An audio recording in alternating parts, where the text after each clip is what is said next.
NRC की तैयारी। जी हां, रियासती हिरासती सेंटर बनाए जाएंगे। मरकज ने बाकायदा इसका हुक्म दे दिया है। मरकज की जानिब से रियासतों को एनआरसी की तैयारी तेज करने और हिरासती मराकज कायम करने की हिदायत मुल्क भर में दी गई है। और इसके बाद आप देखिए कि नई सियासी और समाजी बहस एक तरह से छिड़ गई है। यह फैसला ऐसे वक्त सामने आया है जब पहले ही मुल्क का एक बड़ा तबका शहरियत तरमीमी कानून यानी सीएए और एनआरसी को लेकर खदशात का शिकार है।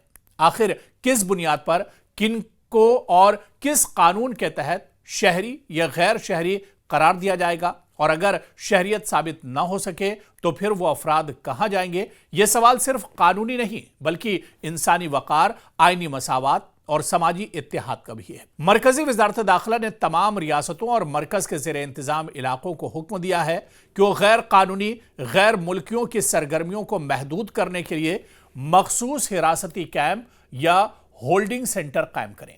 मंगल को जारी करदा एक गजट नोटिफिकेशन में वजारत ने कहा कि इन कैंपों का मकसद गैर कानूनी गैर मुल्कियों को उस वक्त तक हिरासत में रखना है जब तक इनकी मुल्क बदरी का अमल मुकम्मल नहीं हो जाता। मुल्क में हिरासती मराकज और एनआरसी यानी नेशनल सिटीजन रजिस्टर का मामला काफी मुतनाज़ा रहा है।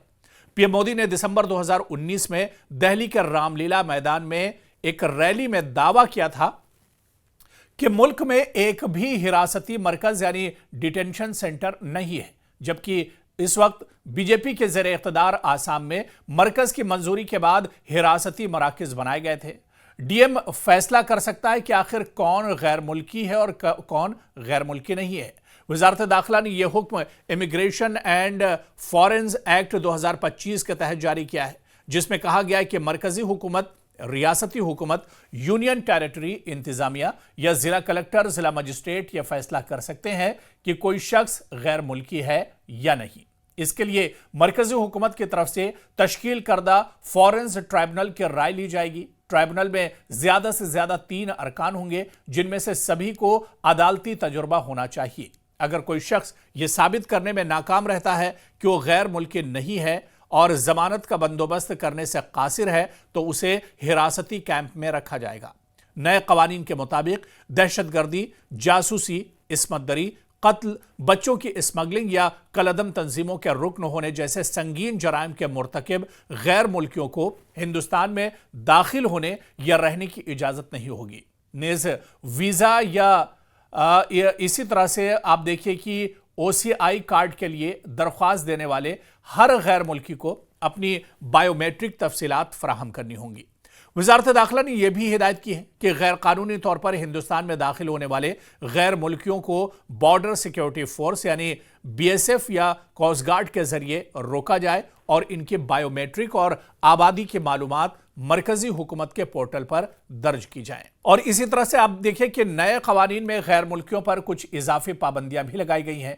मिसाल के तौर पर कोई भी गैर मुल्की मरकजी हुकूमत की तहरीरी इजाजत के बगैर हिंदुस्तान में किसी भी पहाड़ी चोटी पर नहीं चढ़ सकता है। इसके अलावा महफूज या महदूद इलाकों में दाखिले के लिए इजाजतनामे लाजमी होंगे और अफगान, चीनी या पाकिस्तानी निज़ाद अफराद को इन इलाकों में दाखिले की इजाज़त नहीं होगी।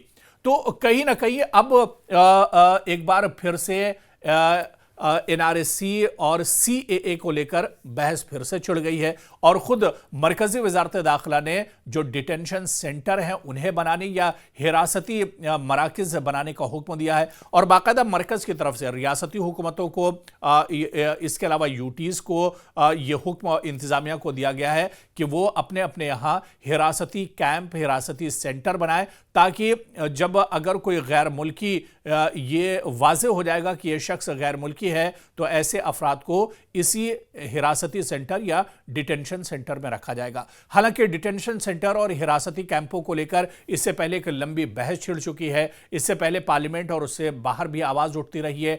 आसाम को लेकर इस तरह की आवाज़ें उठती रही हैं और उस वक्त मरकजी सरकार ने कहा था कि इस तरह का उसका कोई मंसूबा नहीं है। लेकिन अब आप देखिए कि कई सालों के बाद मरकजी सरकार की तरफ से और वजारत दाखिला की तरफ से बाकायदा अब यह हुक्म दिया गया है कि रियासती सरकारें और यूटी इंतजामिया अपने अपने यहाँ डिटेंशन सेंटर और हिरासती जो मरकज़ हैं उनकी तामीर करें और उन्हें बनाएं। यानी सरकार की नीयत में कहीं ना कहीं खोट है और ऐसे में लोगों में अब तशवीश और ज़्यादा बढ़ रही है।